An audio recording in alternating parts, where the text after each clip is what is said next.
नमस्कार। उसी श्रृंखला में आज हम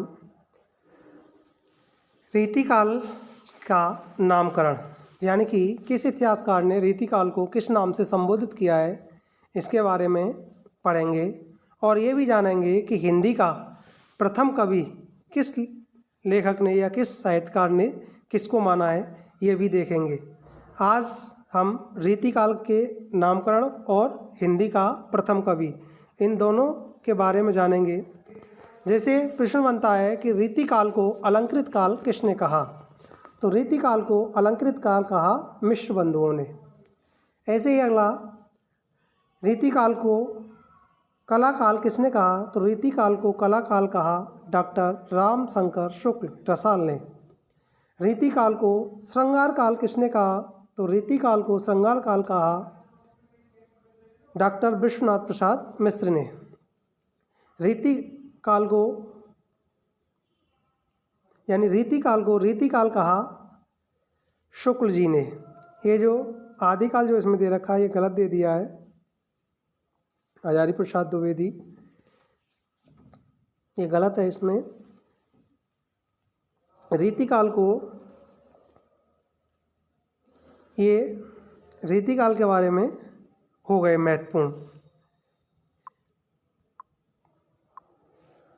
इसके बाद में आधुनिक काल। आधुनिक काल को आधुनिक काल किसने कहा, तो आधुनिक काल को सर्वप्रथम आधुनिक काल कहा था हजारी प्रसाद द्विवेदी जी ने। ऐसे ही आधुनिक काल को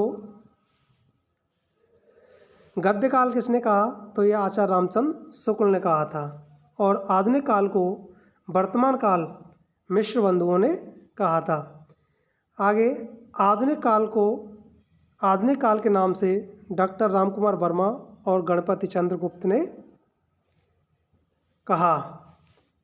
अब इसके बाद में यानी कि इसमें हमने रीतिकाल और आधुनिक काल इन दोनों के बारे में जान लिया। अब तीसरा बिंदु आता है हिंदी के यानी कि हिंदी का प्रथम कवि। हिंदी का प्रथम कवि, तो हिंदी का प्रथम कवि किसको माना है, ये आपके लिए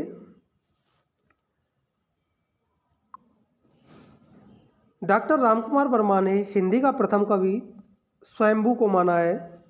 राहुल सांकृत्यायन ने हिंदी का प्रथम कवि सरहप्पा को माना है। और चंद्रधर शर्मा गुलेरी और आचार्य रामचंद्र शुक्ल ने हिंदी का प्रथम कवि राजा मुंज को माना है। इसी प्रकार से शालिभद्र सूरी को हिंदी का प्रथम कवि गणपति चंद्रगुप्त जी ने माना है।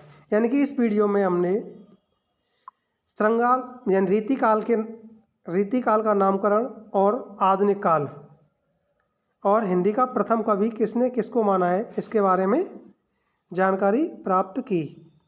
आगे पढ़ेंगे हिंदी की प्रथम रचना, जो अगली वीडियो में देखेंगे। सभी के लिए धन्यवाद।